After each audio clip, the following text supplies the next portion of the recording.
Hi guys, welcome back to my YouTube channel that is Swapna's Tutorial. So ನೀವಿನ್ನೂ ನನ್ನ ಚಾನಲ್ಗೆ subscribe ಆಗಿಲ್ಲ ಅಂದರೆ ಪ್ಲೀಸ್ ಸಬ್ಸ್ಕ್ರೈಬ್ ಆಗಿ ವಿಡಿಯೋಸ್ನ ಲೈಕ್ ಮಾಡಿ ಶೇರ್ ಮಾಡಿ ಹಾಗೆ ಕಮೆಂಟ್ ಮಾಡಿ.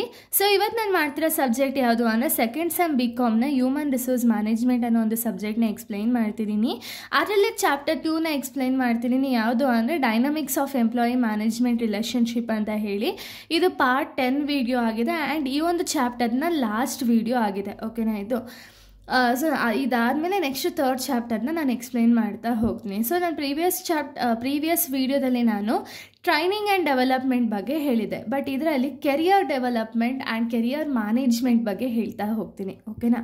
ಸೊ ಕೆರಿಯರ್ ಡೆವಲಪ್ಮೆಂಟ್ ಅಂದರೆ ಏನು? It is an essential for implementing a career planning. ಅಂದರೆ ಇವಾಗ ನಿಮಗೆ ಪ್ರೀವಿಯಸ್ ವೀಡಿಯೋದಲ್ಲಿ ಯಾರ್ಯಾರೆಲ್ಲ ವೀಡಿಯೋನ ನೋಡಿದಿರೋ ಅವ್ರಿಗೆ ಗೊತ್ತಿರುತ್ತೆ ಏನು ಅಂದರೆ ಟ್ರೈನಿಂಗ್ ಆ್ಯಂಡ್ ಡೆವಲಪ್ಮೆಂಟ್ ಅನ್ನೋದನ್ನ ಕೊಡ್ತಾರೆ ಒಬ್ಬ ಎಂಪ್ಲಾಯಿಗೆ. ಓಕೆನಾ. ಈ ಟ್ರೈನಿಂಗ್ ಆ್ಯಂಡ್ ಡೆವಲಪ್ಮೆಂಟಿಂದ ಏನಾಗುತ್ತೆ ಅಂದರೆ ಎಂಪ್ಲಾಯಿ ಸ್ಕಿಲ್ಸ್ ಆಗಿರ್ಬೋದು, ನಾಲೆಡ್ಜ್ ಆಗಿರ್ಬೋದು, ಅಥವಾ ಅವನೊಂದು ಎಕ್ಸ್ಪೀರಿಯನ್ಸ್ ಆಗಿರ್ಬೋದು, ಎಲ್ಲ ಇಂಪ್ರೂವ್ ಆಗುತ್ತೆ. ಇಷ್ಟು ಕೂಡ ಇಂಪ್ರೂವ್ ಆಗೋದ್ರಿಂದ ಏನಾಗುತ್ತೆ ಅಂದರೆ ಎಂಪ್ಲಾಯಿ ಕೆರಿಯರು ಕೂಡ ಡೆವಲಪ್ ಆಗುತ್ತೆ. ಹೇಗೆ ಅಂದರೆ ಈಗ ಎಕ್ಸಾಂಪಲ್ ಅಂದ್ಕೊಳ್ಳಿ, ಇವಾಗ ಎ ಅನ್ನೋ ಪರ್ಸನು ABC ಕಂಪ್ನೀಲಿ ವರ್ಕ್ ಮಾಡ್ತಿರ್ತಾನೆ. ಓಕೆನಾ. ಇವನಿಗೆ ABC ಕಂಪ್ನಿಯವರು ಸ್ಕಿಲ್ಸು, ನಾಲೆಜು ಎಲ್ಲ ಡೆವಲಪ್ಮೆಂಟ್ ಮಾಡಿರ್ತಾರೆ. ಆ್ಯಂಡ್ ಅವ್ರೇನು ಮಾಡ್ತಾರೆ ಅಂದರೆ ಇವಾಗ ಅವನ ಒಂದು ಪರ್ಫಾರ್ಮೆನ್ಸ್ ಚೆನ್ನಾಗಿತ್ತು ಅಂದರೆ ಆಗ ಅಪ್ರೈಸಲ್ ಅನ್ನೋದನ್ನ ಕೊಡ್ತಾರೆ. ಈ ಅಪ್ರೈಸಲಿನ ಏನು ಅವ್ನ ಕೆರಿಯರ್ ಇವಾಗ ಯಾವುದೋ ಒಂದು ಪೋಸ್ಟಿಗೆ ಜಾಯ್ನ್ ಆಗಿರ್ತಾನೆ ಅಂದ್ಕೊಳ್ಳಿ, ಅಕೌಂಟೆಂಟ್ ಪೋಸ್ಟಿಗೆ ಜಾಯ್ನ್ ಆಗಿರ್ತಾರೆ. ಈ ಪೋಸ್ಟಿನ ಅವನ್ನ HR ಮ್ಯಾನೇಜರ್ ಮಾಡ್ಬೋದು ಅಥವಾ ಒಂದು ಶೇರ್ ಅನ್ನೋದನ್ನೇ ಕೊಡ್ಬೋದು ಅವನಿಗೆ ಒಂದೊಂದು ಪರ್ಫಾರ್ಮೆನ್ಸಿಂದ. ಸೊ ಇದರೆಲ್ಲ ಆಗೋದ್ರಿಂದ ಏನಾಗುತ್ತೆ ಅಂದರೆ ಇಂಡಿವಿಜುವಲ್ ಕೆರಿಯರ್ ಡೆವಲಪ್ಮೆಂಟ್ ಅನ್ನೋದು ಇನ್ಕ್ರೀಸ್ ಆಗುತ್ತೆ.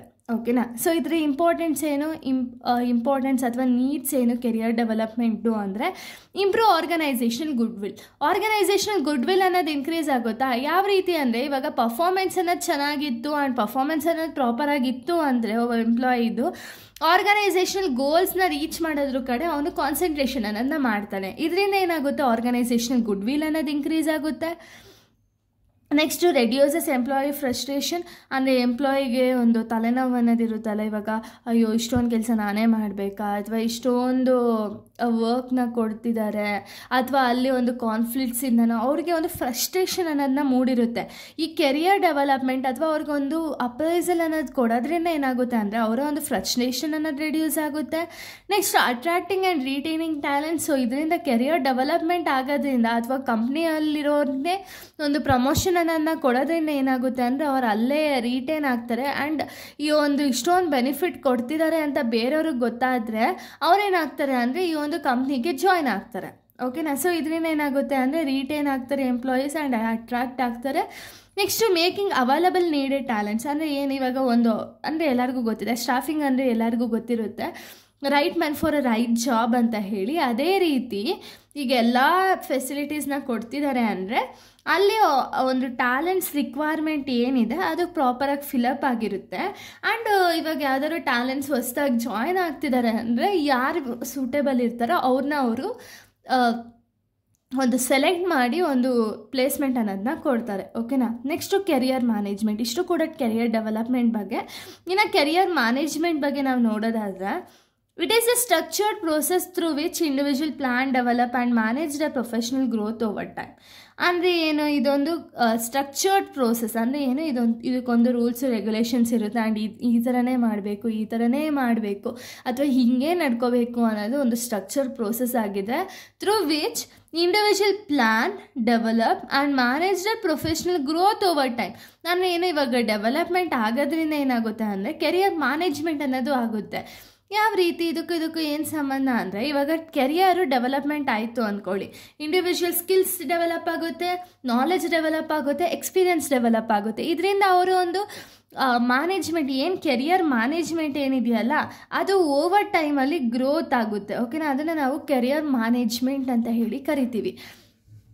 ಸೊ ಕೆರಿಯರ್ ಮ್ಯಾನೇಜ್ಮೆಂಟ್ ನೀಡ್ಸ್ ಏನೇನು ಅಂದರೆ ಬೂಸ್ಟ್ ಸ್ಕಿಲ್ ಡೆವಲಪ್ಮೆಂಟ್. ಅಂದರೆ ಏನು ಇವಾಗ ಒಬ್ಬ ಇಂಡಿವಿಜುವಲ್ ಸ್ಕಿಲ್ಸನ್ನು ಡೆವಲಪ್ ಆಗುತ್ತಾ, ಸೊ ಇದರಿಂದ ಏನಾಗುತ್ತೆ, ಅವರು ಬೇರೆ ಕಡೆ ಜಾಯ್ನ್ ಆದರೂ ಕೂಡ ಅವರ ರೆಪ್ಯುಟೇಷನ್ ಅನ್ನೋದು ಏನಿರುತ್ತೆ ಇನ್ಕ್ರೀಸ್ ಆಗಿರುತ್ತೆ ಹೊರತು ಡಿಕ್ರೀಸ್ ಆಗಲ್ಲ. ಓಕೆನಾ. Next improve job satisfaction. Job satisfy ಅನ್ನೋದಾಗುತ್ತೆ ಯಾವಾಗ ಕಂಪ್ನಿಯಲ್ಲೇ ಪ್ರಮೋಷನ್ ಆಗಿರ್ಬೋದು ಅಥವಾ ಅವ್ರಿಗೆ ಇನ್ಸೆಂಟಿವ್ಸ್ ಆಗಿರ್ಬೋದು ಎಲ್ಲನೂ ಕೊಡೋದ್ರಿಂದ ಏನಾಗುತ್ತೆ ಅಂದರೆ ಜಾಬ್ ಸ್ಯಾಟಿಸ್ಫ್ಯಾಕ್ಷನ್ ಅನ್ನೋದಾಗುತ್ತೆ. ಫೆಸಿಲಿಟೇಟ್ಸ್ ಕೆರಿಯರ್ ಅಡ್ವಾನ್ಸ್ಮೆಂಟ್ ಅನ್ನೋದಾಗುತ್ತೆ. ಇನ್ನು ನೆಕ್ಸ್ಟ್ ನಾವು ನೋಡೋದಾದರೆ ನೆಕ್ಸ್ಟ್ ಎನ್ಹಾನ್ಸ್ ಎಂಪ್ಲಾಯಿ ರಿಟೆನ್ಷನ್, ಅಂದರೆ ಎಂಪ್ಲಾಯಿ ಟರ್ನ್ ಓವರ್ ರೇಷಿಯೋ ಅನ್ನೋದು ರೆಡ್ಯೂಸಸ್ ಆಗುತ್ತೆ.